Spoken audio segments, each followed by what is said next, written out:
Hello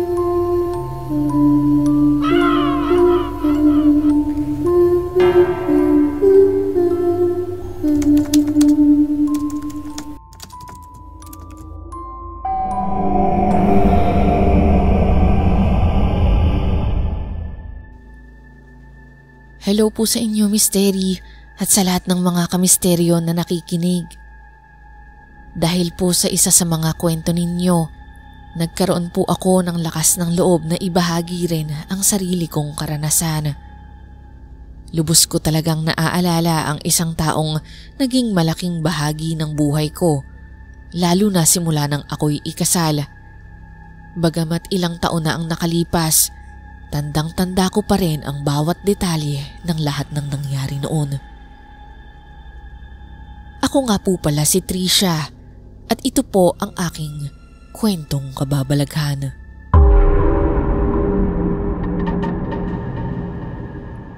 Kinasal po ako noong 2002, Mystery.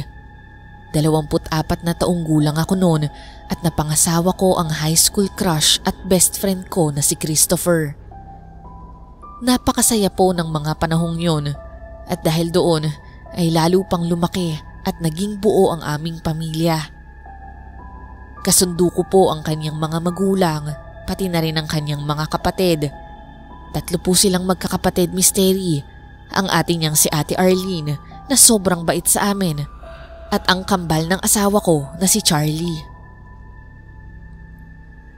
Bagamat magkamukhang magkamuka ang dalawa, magkaiba naman ang kanilang ugali. Si Chris po ay mahilig sa musika, pagbabanda at arts. Mahiyain din po siya at masasabi mong medyo nerdy. Torpe pa nga po siya, Mystery, at ang totoo niyan, noong high school kami, ako pa ang unang umamin ng nararamdaman ko para sa kanya. Kaya po naging kami. Samantalang si Charlie naman po nakakambal niya ay sporty type. Medyo may pagka-bad boy at may pagka-babaero din noon. Pero dumating po ang isang araw na ipinakilala niya ang bago niyang girlfriend na si Nika. Mas matanda lang po ako ng 2 taon kay Nika, Mystery. Mabait po siya at madaldal. Hindi naging mahirap para sa kanya na makasundo ang pamilya nila Charlie dahil sa kanyang malakas na personalidad. Pagkalipas ng ilang taon na relasyon nila ni Charlie, nagsimula na siyang magparinig na gusto na rin niyang magpakasal. Trisha, magkano ang inabot sa kasal niyo? Nakita ko yung pictures ng gown mo. Ang ganda! Kanino ka nagpatahi? At saka yung prenup nyo, ang galing ng photographer. Ay, wow! Bakit? Nag-propose na ba sa'yo si Charlie? Hindi pa naman, pero nararamdaman ko na malapit na to. Ako, hindi na ako makapaghintay, Nika. O sige, mamaya hahanapin ko yung mga details ha. Pwede mong kontakin yung mga nag-asikaso sa kasal ko. Mystery. Malapit naman si Nika sa akin at parang nakababatang kapatid ang turing ko sa kanya. Pero may mga napapansin ako sa kanya na noong una ay hindi ko sineseryoso. Isinasantabi ko lang. Ayoko po kasi na hanggat maaaring mag-isip ng masama sa kapwa. Pero paulit-ulit na lang at hindi ko talaga maiwasang mapansin ang mga ginagawa niya. Palagi niyang ginagaya ang mga ginagawa ko at minsan nga inuunahan pa. Halimbawa po, nagpalagay ako ng braces dahil may sungki ako sa ngipin. Makalipas lang ang 1 linggo, nagulat ako na may braces na rin siya kahit maganda naman ang ngipin niya. Noong panahong yon, inisip kong nagkataon lang. Pero habang tumatagal, napansin ko na talagang gumagaya siya sa akin. May mga pagkakataon na bibili ako ng gamit tulad ng damit, sapatos o bag at babanggitin niyang maganda ito. Minsan tinatanong pa nga niya kung saan ko ito nabili. At sa mga susunod na araw nga o linggo ay mayroon na rin siya nito. Ayos lang naman po talaga sa akin, Miss Terry, kung pareho kami ng gamit. Ibig sabihin, maganda ang taste ko kaya nagustuhan niya rin. Pero isang araw, hindi ko na napigilan ang inis ko sa ginawa niya. Ay, ang ganda naman ng gupit mo, Trisha. Bagay sa'yo. Salamat. Naku, may balak pa nga ako dyan. Papakulayan ko yung ilalim at gilid ng buhok ko. Yung hindi halata kapag nakalugay, pero kapag naka-ponytail o nakaipit, tsaka lang lalabas yung kulay. Yan ang plano kong ipagawa sa susunod kong balik sa salon. Ay, mukhang maganda nga yan. Siguradong bagay sa'yo. At makalipas nga lang ang 3 araw, Miss Terry. Nagulat ako. Naunahan niya pa ako sa kulay na yun ng buhok. Eksaktong ganon ang ginawa niya, tulad ng pagkakalarawan ko sa kanya. At lalo pa akong mainis nang purihin pa siya ng mga pinsan ni na Chris at ang sagot niya ay ganito. Nakita ko lang yung ganitong hair color sa magazine, kaya naisipan kong gayahin. Ako nga lang daw ang unang nagpagawa nito eh.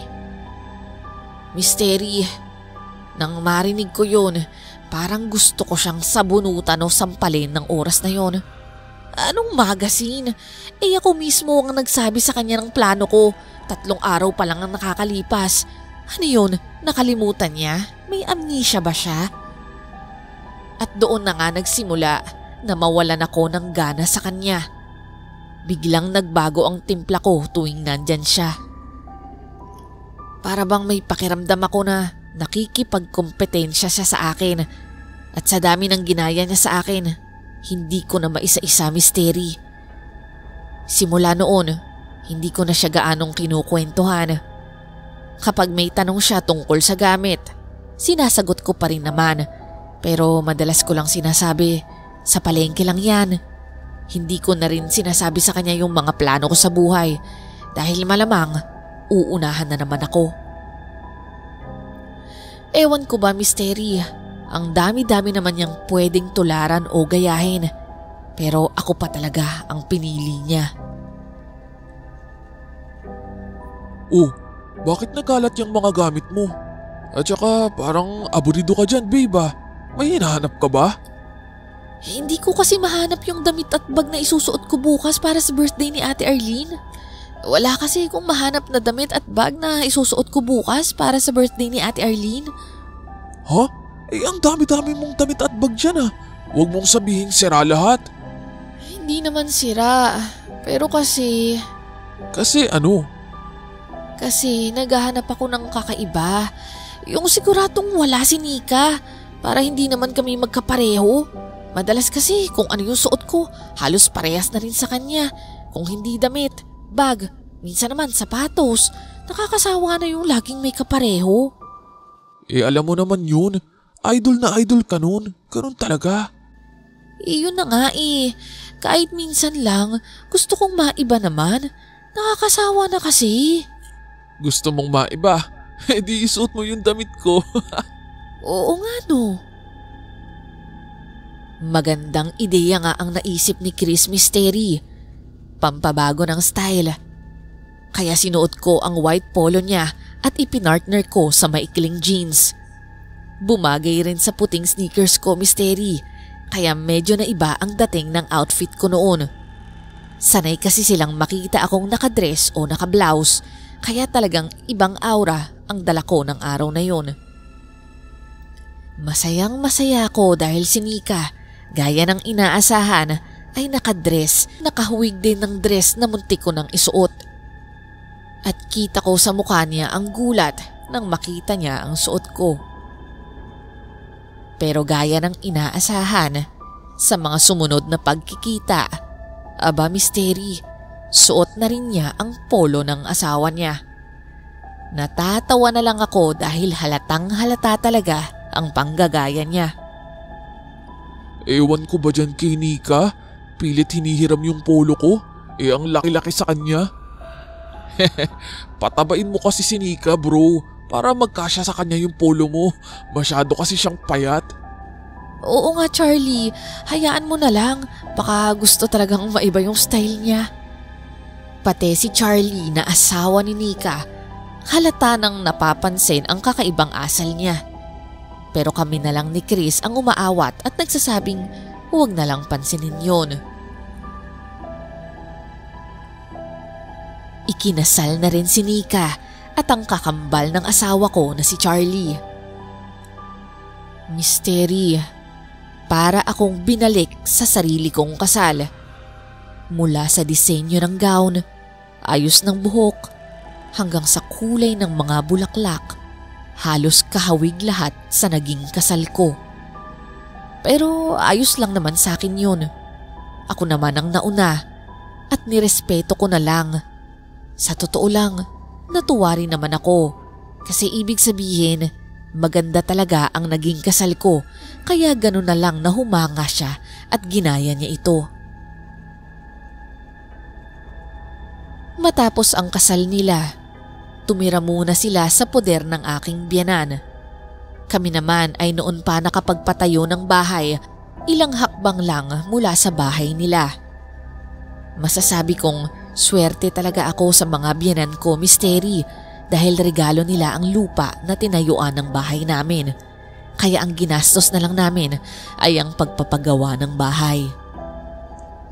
Ang parents ko naman noon, Misteri, ay nasa Canada kasama ng nakababata kong kapatid.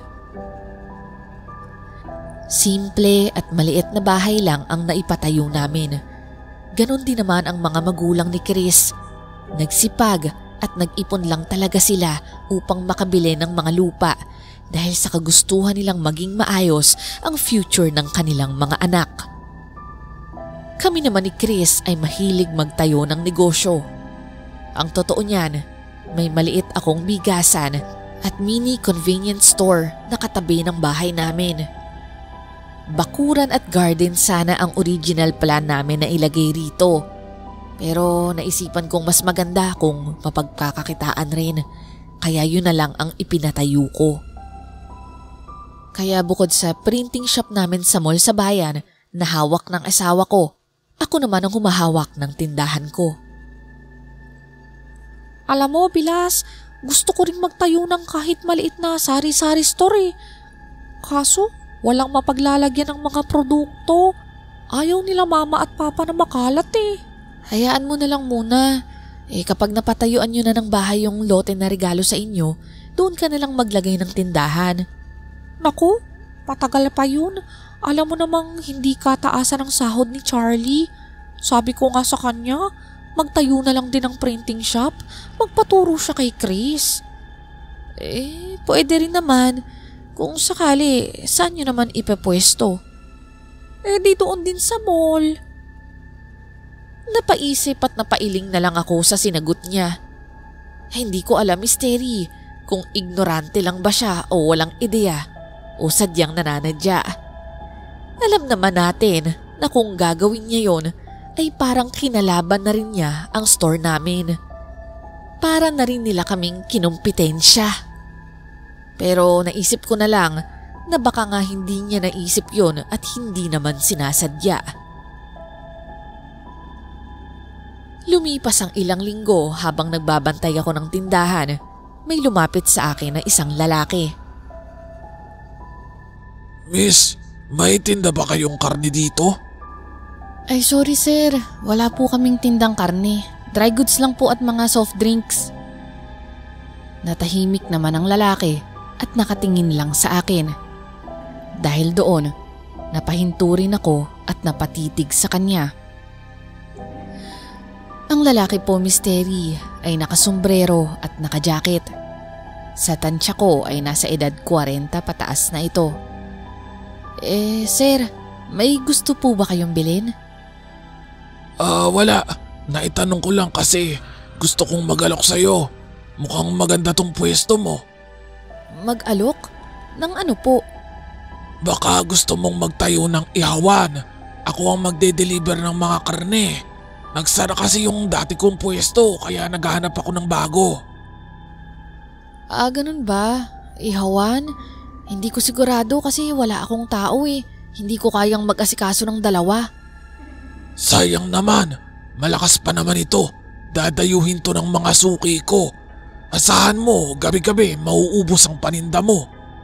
Talaga? Masarap ba talaga yan? Pwede bang tikman ko muna? Oo, masarap talaga. Kaya hinahanap-hanap ng mga parokyano ko. Ang supply ko arawan kaya medyo limitado. Kaya gabi-gabi siguradong mauubos ng mga suki. Nasa sayo kung gusto mong tikman. Pero kahit hindi mo tikman yon, mauubos na lang yon at kulang pa nga minsan.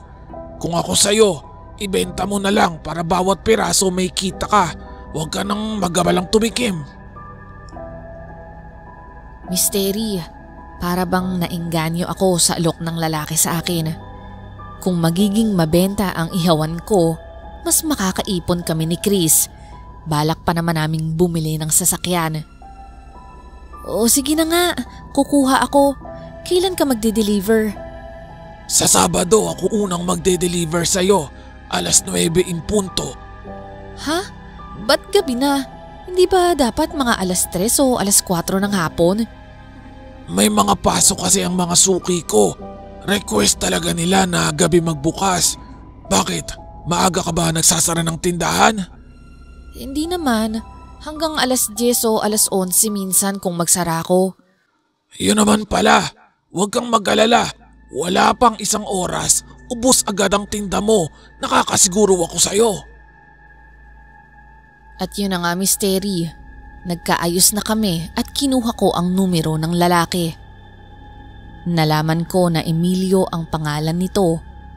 Sinabi ko rin sa asawa ko ang plano ko at willing naman ang pamangkin niya na tulungan ako sa pagtitinda. Pero mariin kong sinabi sa kanya na huwag munang ipagsasabi sa iba.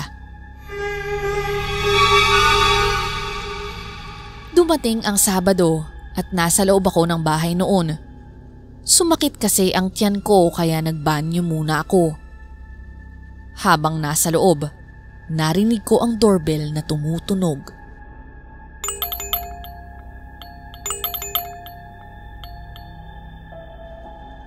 Ako lang mag-isa noon dahil hindi pa nakakauwi si Chris, gawa ng nag-closing pa sila sa mall. Kaya't dali-dali akong nag-ayos at baka merong bibili. Ano yun? May bibili ba? Sino yan? Naku, umalis na ata. Sigaw ko pa ulit-ulit. Sumilip pa nga ako sa kalsada pero wala namang tao roon. Naisip ko na lang na baka nainip ang bibili kaya umalis na lang. Maya-maya, mga 10 minuto lang ang nakalipas, nakakita ako ng lalaki na naglalakad.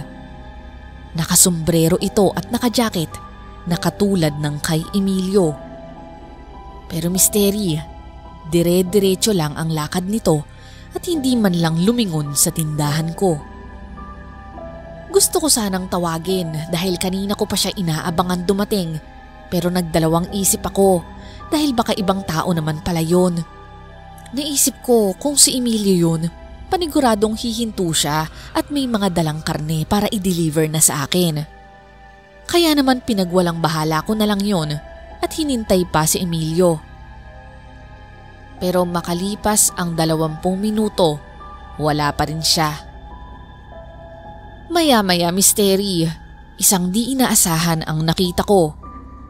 Nakatingin ako sa kawalan nang masilayan ko ang tila usok na nanggagaling lang sa kabilang kalsada. Hinanap ko kung saan galing ito at dumukwang ako sa bintana ng tindahan ko. Nakita ko sa di kalayuan ang isang lamesang nakalabas, nakatayong ihawan sa mismong tapat ng bahay ng aking biyenan. At sino pa, Misteri, ang nagbabantay at nagpapaypay sa mga ihaw-ihaw, kundi ang gaya-gaya kong bilas. Ano? Paano nangyari yun? Wala naman akong pinagsasabihan na magtitinda ako ng ihaw-ihaw ah. Paano nalaman ni Nika yun? Hindi kaya si Emilio talaga yung nakita ko kanina? Bulong ko sa sarili ko. Para bang uminit bigla yung dugo ko, Misteri, at naisipan kong linawin ang lahat. Nilabas ko agad ang cellphone ko noon na dipindot pa dahil yun ang uso dati. Agad kong tinawagan si Emilio. Hello, Emilio. Sino to? Si Trisha to, yung may-ari ng tindahan, yung inalok mo ng karne. Asan ka na at yung i-deliver mo? Akala ko ba 9:00 in punto? Kumakatok at nagdo-doorbell ako sa inyo pero wala ka. Nagbanyo lang ako saglit, nainip ka agad. Paano na yung delivery mo? May lumapit sa aking isang babae. Ang sabi niya siya na lang daw ang magtitinda. Papayag ka naman daw dahil magkamag-anak kayo. Anong papayag? Hindi ako papayag. Sa akin mo dapat dineliver yun. Sana hinintay mo ko. Akala ko nakapag-usap na kayo eh. Pero pasensya ka na dahil sa kanya na ako magde-deliver mula ngayon. Sinabi ko na rin sa mga parokyano ko yung pwesto niya. Wala na akong nagawa, Misteri. Hindi ko naman pwedeng ipilit yon sa lalaki, kaya ibinaba ko na lang ang tawag. Inis na inis ako ng oras na yon. Naunahan na naman ako ng pambihirang bilas ko. Ilang minuto lang pagkababa ko ng tawag ay namataan kong marami ng tao na nagkukumpulan sa ihawan. Mukhang totoo nga ang sinasabi ni Emilio na mabenta ang karne niya. Lalo tuloy akong nainis dahil sa pangaagaw ni Nika. Nakakapikon talaga yung asawa ng kakambal mo. Napakasama ng ugali. Nananadya talaga yung bruhang yan eh. Hayaan mo na babe. Baka desperado lang talaga siyang kumita. Alam mo, walang masamang magnais kang kumita ng pera, pero rumispeto ka naman sa kapwa mo. Nagsinungaling siya kay Emilio eh, at saka tinapakan niya ako. Inagaw niya yung supplier ko. Napaka talaga. Pagpasensyahan mo na lang. Isipin mo na lang, mas kailangan naman talaga nila ng extra income. Alam mo, gusto ko naman siyang magkaroon ng income eh. Pero yung paraan lang kasi niya, nakakapikon. Naintindihan ko yun. Nainis nga rin ako nung unang kwento mo sa akin kanina eh. Pero wala na rin tayong magagawa. Andyan na yan eh. Tama naman ang asawa ko, Misteri. Wala na rin akong magagawa. Mas lalaki lang kung kukomprontahin ko siya. Kaya naisip kong pagbigyan na lang. Pero sa utak-utak ko, huling-huli na talaga yan. Isang linggo ang nakalipas at pansin ko talaga ang lakas ng ihawa ni Nika. Ayon sa mga biyenan ko, wala pang isang oras, nauubos na agad ang mga paninda niya. Marami raw bumibili at maramihan pa ang mga orders. Gustuhin man nilang tikman pero laging wala nang tira. Noong una nga daw ay nag-alok si Nika na magtabi ng barbecue kina mama at papa bago pa sila magbukas ng ihawan. Pero tumanggi na rin ang dalawa. Sayang naman daw ang kikitain. Marami pa naman daw pagkakataon. Isang araw, nang hindi na ako makatiis, lumapit ako habang inaayos pa lamang ni Nika ang mga paninda. Nakalabas na ang lamesang pinagpapatungan ng mga karne at pinapausukan na niya ang mga uling. Oh, ikaw pala Trisha. Bibili ka ba? Kasi kung bibili ka, baka hindi kita mapagbigyan. Marami kasing nakareserve na dito. Hindi. Tatanungin ko lang sana sila mama at papa kung gusto nila ng tinola.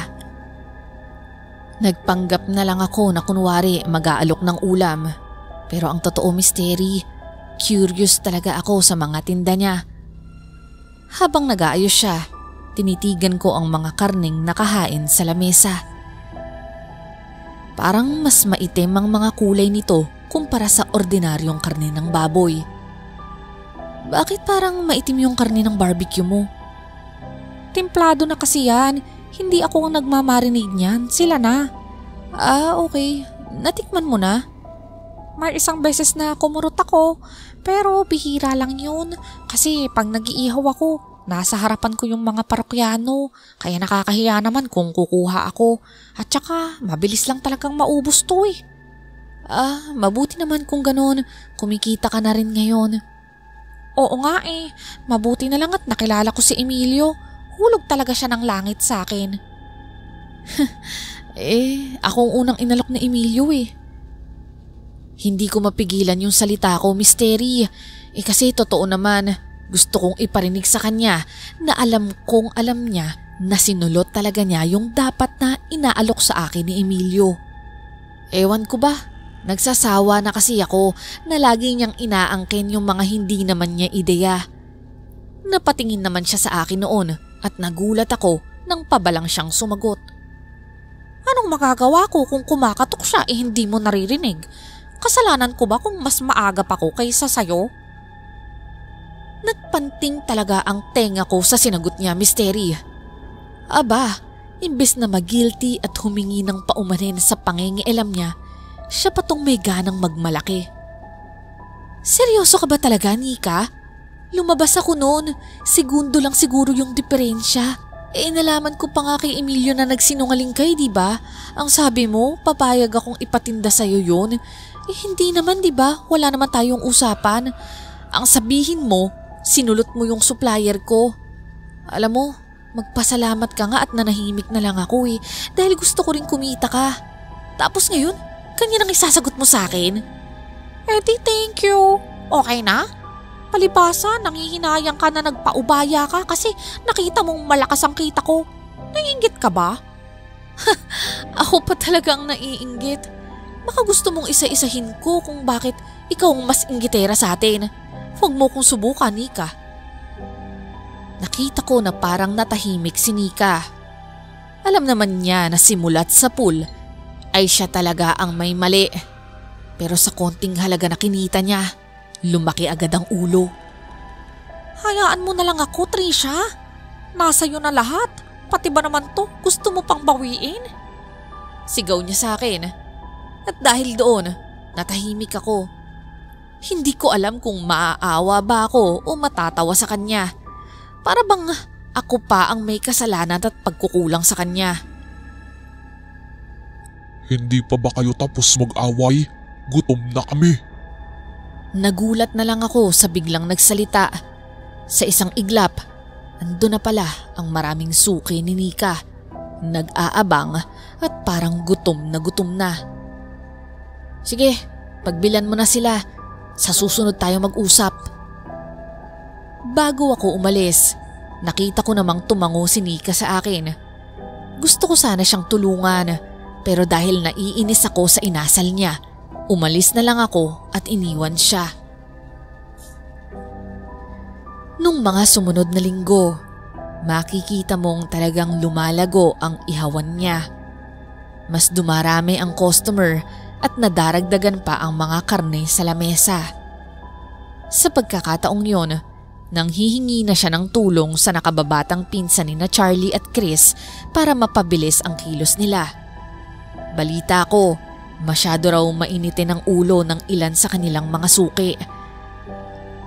Wala rin makasingit na order ang mga kapitbahay namin dahil pinapakyaw daw lahat ng mga parokyano.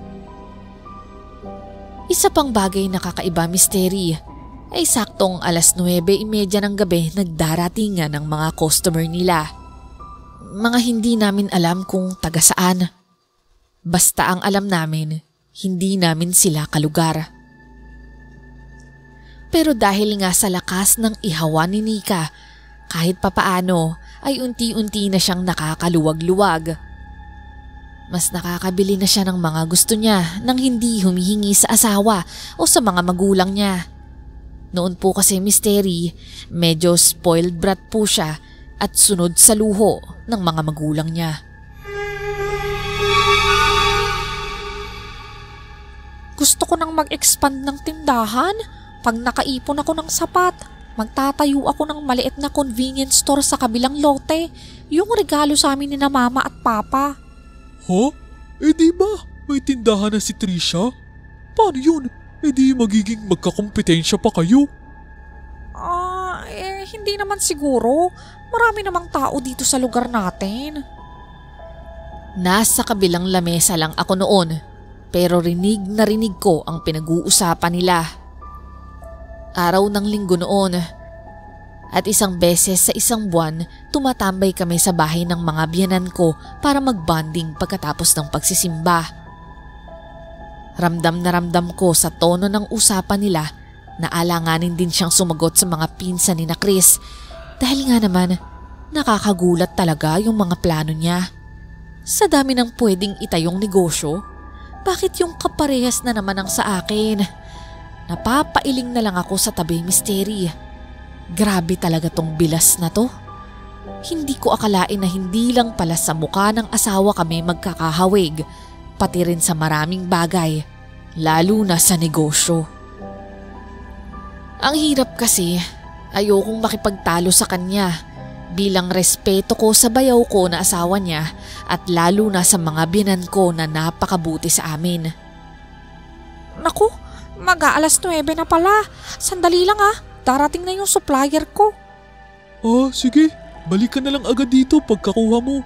Bukas mo na lang itinda yan. Inom muna tayo. Ay, hindi pwede. Magagalit yung mga suki ko. Grabe naman. May karapatan ka namang magsara kahit isang gabi lang. Naku, hindi mo sila kilala. Magwawala ang mga yun. Grabe sa pagwawala. Wala na bang ibang ihawan sa mundo? Anyway, pabili na lang nga kami para matikman naman namin yung tinda mo. Mukhang masarap eh. Hindi rin pwede.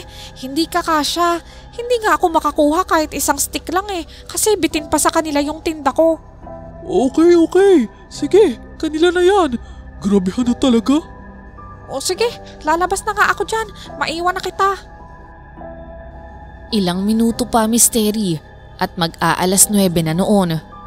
Napaisip nga ako, mabuti na lang pala at hindi ako ang nagtitinda ng ihawan na yon. Ayoko kasi ng ganon na inoorasan ako ng ganon katindi. Para bang may mga boss ako na bawal akong malate. Isang gabi, sa amin naghapunan si Charlie, ang kakambal ng asawa ko. Dati-rati, dalawa sila ni Nika na sumasabay sa amin, lalo na kapag paborito nila ang niluluto ko. Pero ngayon, lagi na lang si Charlie.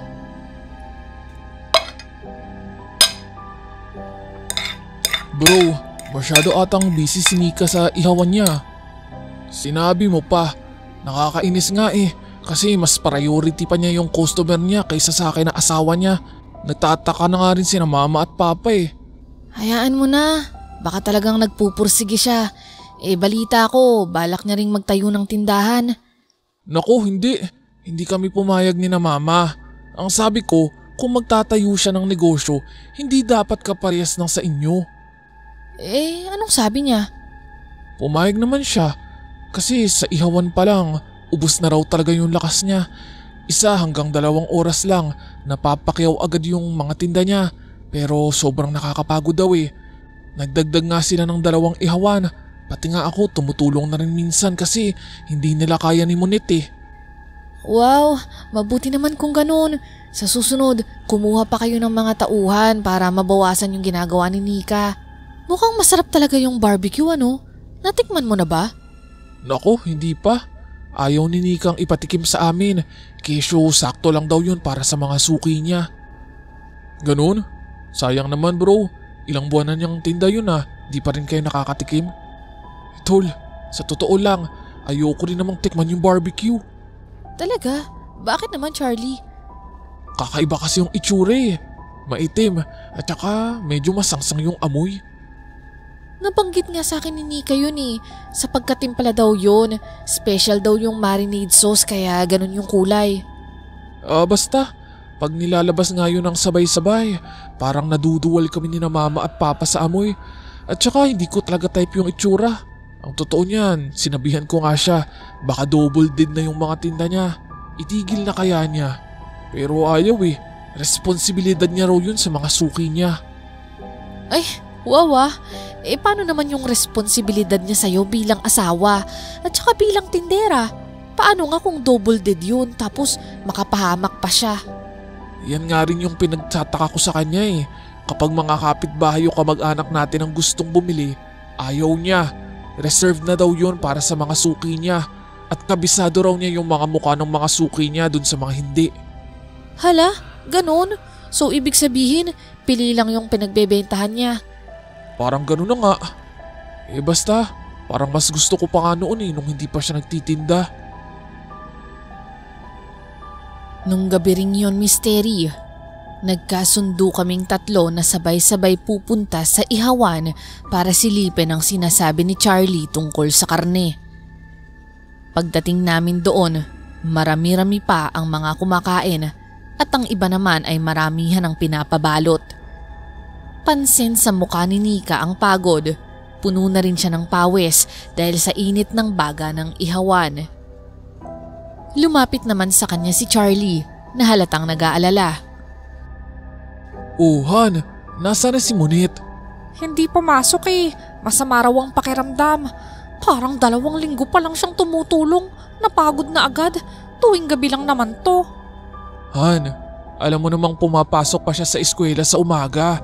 At saka nakakapagod naman talaga kung tuloy-tuloy ang trabaho. Ikaw nga, tingnan mo itsura mo oh. Di na kita makilala. Ganon? So anong gusto mo? Nakapustura pa ako habang nagtitinda rito? Hindi naman sa ganun. Ang sinasabi ko lang, mukhang pagod na pagod ka. Ang sungit mo naman.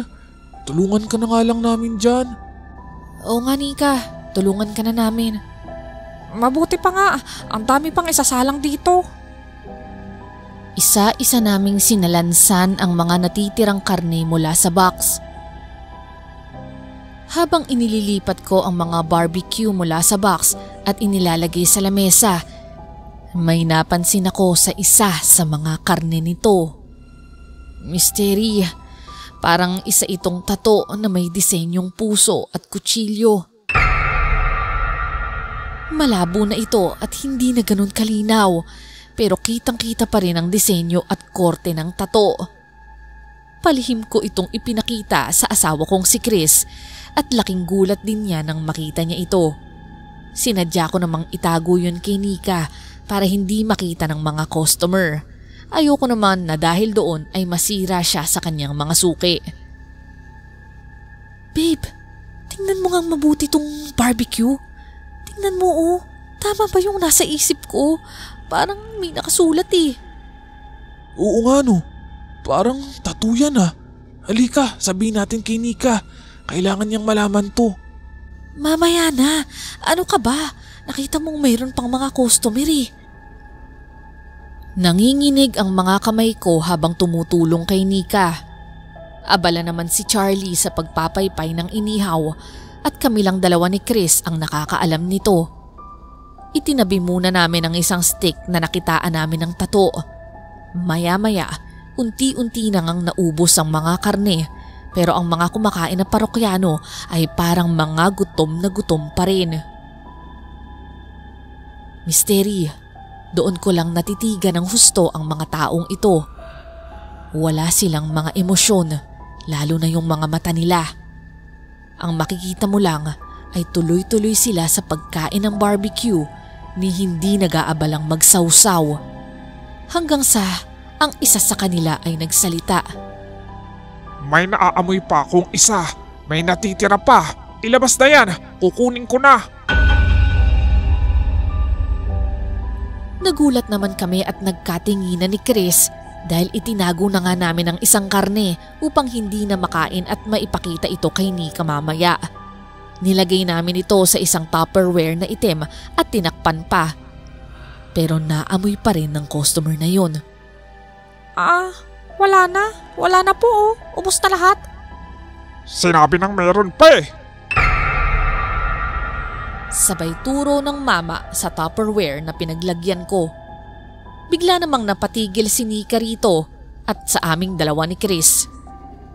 Akin na nga yan. Sa customer yan. Kinuha nito ang Tupperware, binuksan at nakumpirma na nandun nga ang laman. Nagulat naman kami nang kinuha ito bigla ng customer at hindi man lang ito inihaw mystery. Kinain na niya agad ito. Masuka-suka kami sa nasaksihan namin pero hindi na lang kami nagpahalata. Ano bang klaseng tao yung kakain ng hilaw? Gaano ba to kagutom? Matapos nun, sabay-sabay na silang nag-alisan at parang lantang gulay sa pagod si Nika. Punong-puno nga ang lalagyanan niya ng pera dahil sa bayad ng mga parokyano, pero ubos na ubos naman ang lakas niya. Kami ngang 3, sina Charles, Chris at ako ang nagligpit ng lahat, saka namin siya kinausap sa loob ng bahay. Nika, may nakita kami ni Chris sa isa sa mga karne ng barbecue na tinitinda mo. May tattoo ng tao. Ha? Totoo ba yan, Nika? Chris? Oo, tol. Nakita ko rin. Hindi ako pwedeng magkamali. Tattoo yun ng tao. May puso pa nga at kutsilyo na disenyo. Ang tanong, bakit nyo pinakikialaman yun? Bakit? Kayo ba ang kakain at concerned na concerned kayo? Seryoso ka ba, Nika? Hindi mo ba naisip na baka karne ng tao yung tinitinda mo? Oo nga, Han. Mali naman yun at nakakadiri. Ang dami-daming baboy sa mundo. Bakit tao ang gagamitin doon? Dapat huwag ka nang kumuha dyan kay Emilio eh. Baka delikadong tao yan. Baka mamaya kumukuha lang yan ng mga taong grasa sa kalye. Wala kayong pruweba sa mga sinasabi nyo. Pwede ba? Huwag na kayong makialam. Hayaan nyo na akong magtrabaho. Nika, ikasisira mo rin yun pag nalaman ng mga customer mo. Talaga lang ha? If I know, naiinggit ka lang sa akin kaya sinisiraan mo yung negosyo ko. Nilalason mo utak ng asawa ko para mahintuyang ihawan ko dahil gusto mo, ikaw lagi ang mas angat. Teka. Inggit? Hindi ba't ikaw naman ang laging naiinggit sa akin? Wala akong intensyong masama sa'yo, Nika. Totoong nag-aalala ko. Lahat kami, pati na sa reputasyon mo. Hindi naman namin sinabing tumigil ka sa pagnenegosyo. Ang sinasabi namin, pwede ka namang maghanap ng ibang supplier. Hindi nga pwede. Yung supply lang na Emil ang gusto nila at wala nang iba. Kaya wag na kayong makialam, please. Tama na yan, Nika. Marami namang paraan para magtagumpay ka sa buhay. Hindi lang yan. At wag mong masamain yung sinasabi namin sa'yo. At saka hindi mo ba napapansin? Parang kakaiba na rin yung mga suki mo eh. Para bang mga patay gutom na hayok sa laman. Ganun. So pati ikaw na asawa ko, kinakampihan mo na sila. Di magsama-sama kayo. Hindi kami makapaniwala sa naririnig at nakikitang reaksyon mula kay Nika. Imbis na matauhan siya, misteri at matakot dahil sa binubunyag namin, para bang wala lang sa kanya yon.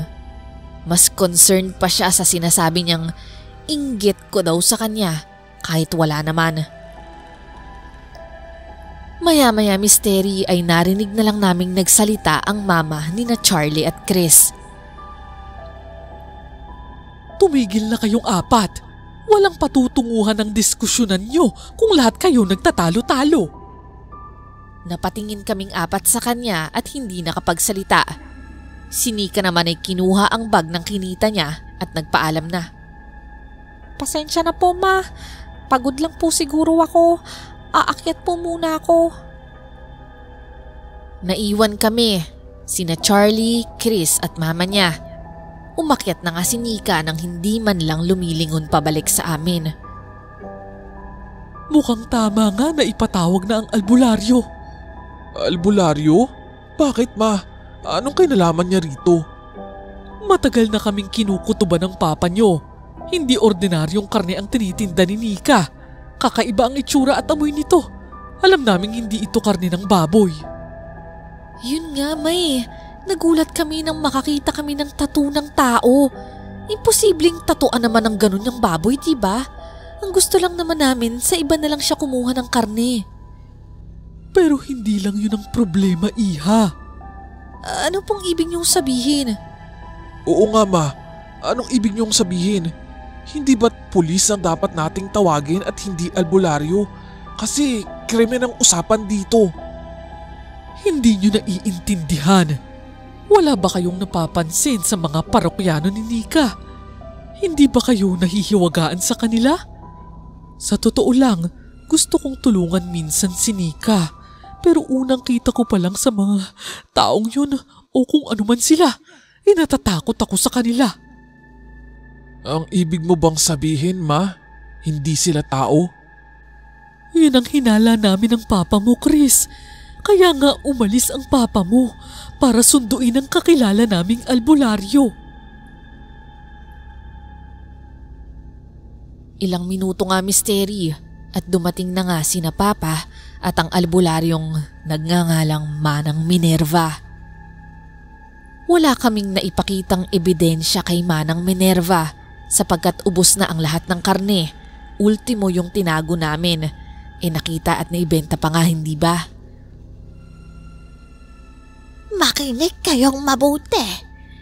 Isang paraan ang ituturo ko sa inyo upang malaman kung ang karne ay ordinaryong sa baboy o hindi. Patakan nyo ito ng kalamansi. Kapag ito ay umusok, bumula-bula at nag-iba ang itsura, ito ay hindi karne ng hayop, kundi karne ng tao na hinaluan ng mahika upang matakpan ang tunay nitong anyo. Mahika? Oo, Ineng. Mahika ng aswang. Nagulat at nangilabot naman kami sa narinig mula sa matanda.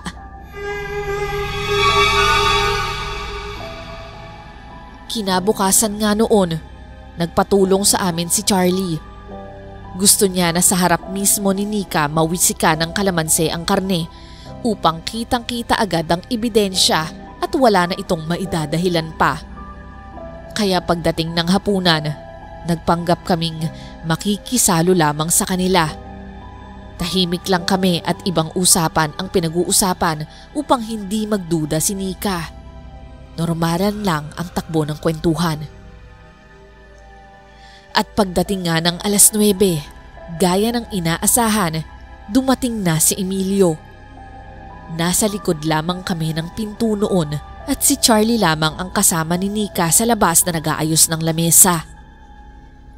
Pagkapatong ni Emilio ng mga karne sa Durabox, agad itong kinuha ni Nika at nagbayad kay Emilio. Inabot ni Chris ng palihim ang hiwang kalamansi at sinenyasan si Charlie na pigaan na ang mga karne habang bukas pa ang takip nito. At siya namang ginawa ito ni Charlie. Misteri, pagkapatak ni Charlie ng kalamansi, tulad nga ng sinabi ni Manang Minerva, biglang umusok, bumula at parang kumulo ang itsura ng mga karne. Parang nagmistulang asido ang patak ng kalamansi sa mga ito at kahit si Nika ay nagulat rin. Nanlaki ang mga mata ni Emilio at bigla na lamang tinakpan ang buong box, sabay tangay nito habang tumatakbong parang kriminal na tumatakas palayo. Sabay-sabay kaming lumabas at hahabulin sana ni Charlie ang lalaki, pero pinigilan siya ni Mama at Chris. Bakit niyo ginawa yun? Baka hindi na mag-deliver sa akin si Emilio. Paano na yung negosyo ko? Han, hindi mo ba nakita? Ibang karne yun. Karne ng tao ang tinitinda mo. At yung mga suki mo, hindi sila mga tao. Mga aswang sila. So, ano naman? Sinasaktan ba nila ako? Ang ibig mong sabihin, Nika, alam mo na, dati pa? Natahimik si Nika at may luha sa mga mata. Sa unang pagkakataon, naawa ako sa kanya. Nakita ko sa kanya ang desperasyon. Sumagot ka, Nika. Alam mo na ba noon pa? Oo, matagal ko nang napansin. Nakakaiba ang karne nila.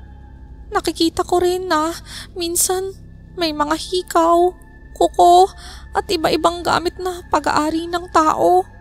Bukod doon, noong gumawa ako ng sausawang may bawang, nagalit sila. Halos magwala nga yung mga suki ko, kaya tinago ko sa loob yung sausawan. Doon ko napagtanto na hindi sila ordinaryong tao.